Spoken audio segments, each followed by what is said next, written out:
It's a Group B. Belgium are the #1 ranked team in the world.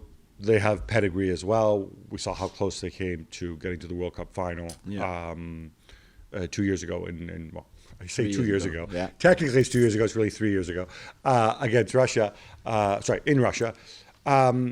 What I wonder, obviously, the issue for me is always the defense with Belgium. You've said that before. But I kind of feel Lukaku's had a monster season. That, I think, takes more pressure. I think he comes into this stronger than he has in any major tournament at any point in his career.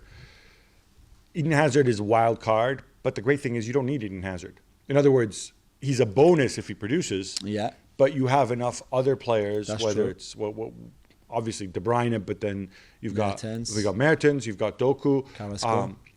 Yannick Carrasco, another one who's had a great season. Yeah.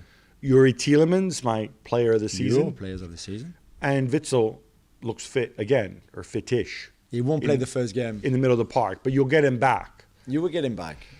But there's that, and you have a tremendous goalkeeper. Yeah. But there's that defense. There's that defense. Am I worried too much about this? I think you are, maybe, because I think the back three, that's why they play back three, is because it makes them more solid. You've got 3 instead of 2. You've got Dene. It's that simple, isn't it? It's not that simple, but I think it's one of the reasons.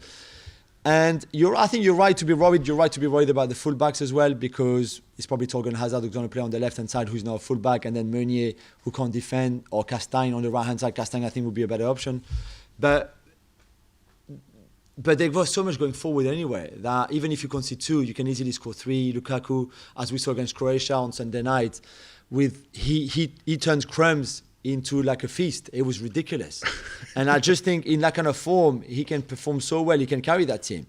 The issue I have is not so much the injury of De Bruyne, who's going to miss the first game. Hazard, you just don't know. Witsel as well, I think he's a big worry. It's more, how much do you think psychologically the failures of the past, 2018 was a failure because the way they lost against France in that semi-final, where they had a lot of the ball, didn't really know what to do with it. You're basically saying that they should have done better. Yeah. Because they really were the best and team. And 2016 was really the... Because they were really the best team in the world, where the they tournament were not deserved to win. Is that what you're saying? They didn't deserve to go. But I think the way they handled that semi-final against France showed their limits to a certain extent. Even before that, against Japan, when they nearly threw it away. Exactly. And 2016 was even more because it was Wales and maybe they were complacent. Martinez wasn't there. It was Wilmots, but still. I wonder how much this could have an impact psychologically on them once they get to the quarterfinals of like, okay, we can't mess this up, the pressure, this is the golden generation, this is maybe the last chance. Well, certainly for Vermeulen, Vertonghen, Alderweireld probably, they're all 35, 32. Witsel is 32 as well.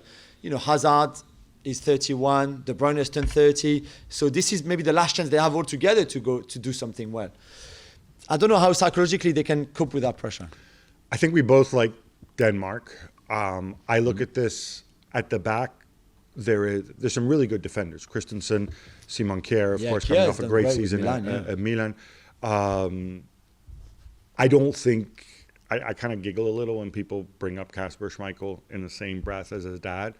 I'm not 100% on. I'm not on Schmeichel bandwagon to the degree that others are, but he's still, I think, a very good goalkeeper. And then, you know, going forward at the other end, you've got. I'd be curious to know if people like Skov Larsson, people like Damsgaard, they have some really interesting, talented young players. I wonder, do they have a center forward that Christian Eriksen can set up? That's maybe my question. Yeah, it would be Dolberg or Poulsen. I mean, Braithwaite, we like Braithwaite, and he can play wide. But that's what I mean. Poulsen, Braithwaite, and Dolberg. You're talking about, I mean, certainly Poulsen and Braithwaite, they'll give you effort, but not much in the way of quality and goals. Dolberg's interesting. You don't know what Dolberg's going to show up. Yeah, you're right. And this season with Nice, he was amazing at times, and then completely anonymous in other games. And you think, like, where is that inconsistency coming from? You know, why can't you just play at the same level all the time?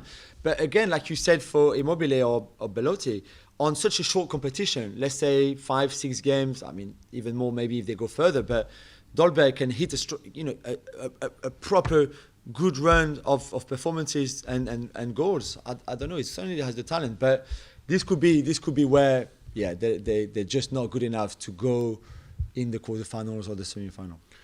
On paper, I think we both agree these two teams are substantially better than Russia and Finland. We'll get to Finland in a minute, but what gets me about Russia is I feel like we often underestimate them, and we often do so because most of these players play in Russia. They don't go abroad. We don't get to see as much as we should, especially if their teams don't perform well in European competition. And I think maybe that's part of the reason why in 2018 at the World Cup, they got to the quarterfinals, if I recall correctly. Yeah. They knocked out Spain, albeit on penalties. But every single Russian player except for Cheryshev was playing in Russia at the time. Yeah. Could they sneak up on us, or just looking at them, looking at what we've seen, looking at the results, do we just come see that this Russia side are substantially worse than the one we saw at the World Cup? I don't know if they're worse, but certainly I think the momentum that they had in that World Cup is gone, even if they will play their games at St. Petersburg. And we haven't mentioned yet the home advantage that some of the countries will have, like Italy as well, of playing certainly the group stages games in the home stadiums. Hungary's going to have the biggest one. Hungary, 100% attendance, no restrictions. How? This is exceptional. But, they don't have Soboslai, but they will have full stadium. So, hey, you lose one and you gain one. But I think that would be an advantage, certainly for Russia. Then to do as well as they did in 2018, I don't think so. And Golovin, who has to be the key player for that team, has been so up and down with Monaco, not more because of injuries than anything else. But I don't know what kind of fitness is. I think he probably needs to be a bit sharper to have a proper impact on it. I feel Golovin's kind of lost the last 3 years since moving to Monaco. It's such a shame. He's such a great player. But what I wonder too is, I know Monaco had a lot of competition for playing time, even when he was getting. It was one of those situations where, oh my God, our star player's injured, let's rush him back out there. Yeah. But he just didn't play very much. I think he started 13 games last season for Monaco. And Miranchuk can also provide quality. Yeah. I just wonder, though, there is nobody like Golovin. And so if you're missing him, you got to go to plan B. And the plan B, when you have Artem Dzyuba up front, is just try to batter the ball to Dzyuba, right? Hoofing it, yeah. And crosses, I guess. Which I think can make life difficult against some defenses. Yeah. But then I'm also thinking, if I'm Vertonghen and Alderweireld, I kind of say, all right, bring it.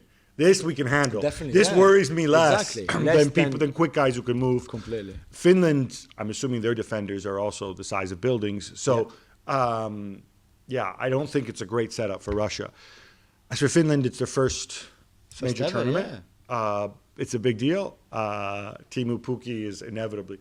I don't follow the championship, but I did do research for this. He scored a bazillion goals again. Yeah, of course. In the championship. Yeah, in the championship again. How does he do brilliant. He's just. I think it's maybe more of his level. No offense, Teemu, please don't get back at me.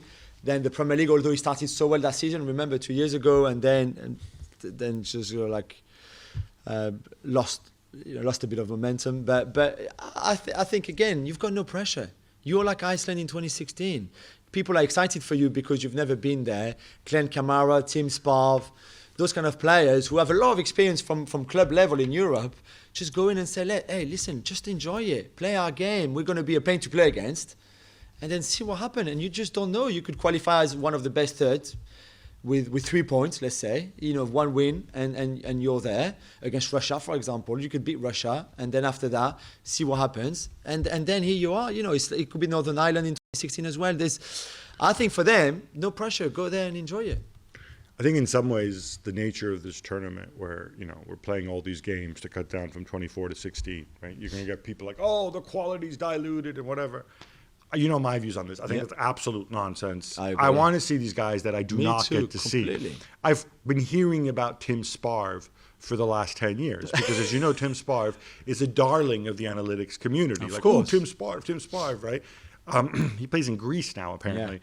And yet all I gotten to see of him is the odd Europa League game and whatever. I'm curious to see how all of this comes together. Bring it on. There's not long to go. I cannot wait. Yeah. Thanks so much for watching ESPN on YouTube. And for more sports highlights and analysis, be sure to download the ESPN app. And for premium content and live streaming, subscribe to ESPN Plus.